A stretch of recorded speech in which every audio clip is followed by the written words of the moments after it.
Good morning, Your Excellencies, distinguished VIPs, sponsors, ladies and gentlemen. It gives me great pleasure to be here this morning.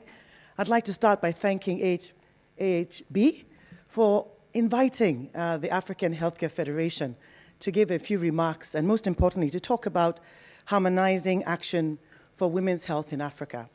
Many of you may not know what the African Healthcare Federation is, but after the flavor of several presidents, I'm sure you get the idea. When it comes to healthcare in African continent, 50% of healthcare is actually provided by the private sector. But when it comes to the voice at the table, a private sector sometimes is invited after the policies have been done. And therefore, we thought that it is important to harmonize the voice of the private sector and come together to be united and realize how important it was to have two sides of the bargain. I speak to ministers of health and I say to them, you're not the minister of public health, you're the minister of health, which means both public and private sector. And it's important that we have a voice and we work together to advocate for the right kind of policies that unlock the potentials of the private sector and, most importantly, bring about patient-centric policies. So on behalf of the president of AHF, who happens to also be the chairperson of African Health Business, Dr. Amit Taka, I would like to also join my voice to first welcome you to this very important summit talking about the new dawn of partnerships for women's health. I think this topic is so incredible, and I want to really congratulate you for choosing this, and also congratulate you, most importantly, for the very successful first summit. And I dare say, by looking at the number of people in the room, the quality of delegates in the room, that this will be a fantastic summit. Now, why women's health? Throughout the ages, we have seen the critical role that women play in society, in developing society and ensuring that nations develop. However, on the continent, we look at what happens to us. And I say us because, as Linda said, I am very proud to be a woman. But we are one of the few important ones that have gotten away with access to quality health. Majority of African women are not in this category. And what are the various challenges? There are many. But it starts first by the fact that we have a higher disease burden than our male counterparts. The fact that we are responsible for reproduction.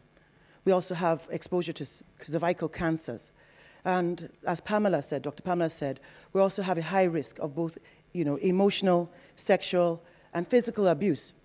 All of this combined with the fact that some women also, unfortunately, are not allowed to be educated or do not get a higher education, puts women at a less disadvantage of getting access to quality health. So I'm sure that today at this symposium, we will be looking at not just those challenges, but be focusing on the opportunities that we play. Because of the hat I wear, the role of the private sector is very critical in unlocking those potentials and, most importantly, in changing the narrative. It is important that we leverage on, for example, technology to be able to close that gap. Simple technologies that can pick up postpartum hemorrhage early, to early detection using AI ultrasounds by midwives in the community, to several other things using mobile technology to keep data and analytics. These are things that I'm sure the technology panel will be able to address today. It is important also that we upscale the funding in women's health, not just to have programs, but sustainable programs that will have the kind of impact that we need to get the outcomes to change the narrative for healthcare. Finally, as advocates of healthcare, my fellow advocates, I do believe that we will have a communique as we leave this room today that we can take back, work alongside our governments who are in the room. Honorable ministers, it is a pleasure that you're here with us. This may not have happened 10, 15 years ago. Public sector met separately, private sector met separately. But today we have our ministers, our dignitaries in the room from the public sector, listening firsthand to the things that we collaboratively can do together. So just as the Healthcare Federation of Nigeria president said, as well as our president of FOAPS, the regional president, it is important that we have structured partnerships and dialogue with our ministries of health, that together we formulate partnerships, public-private partnerships and initiatives to be able to change the narrative for women's health in the countries.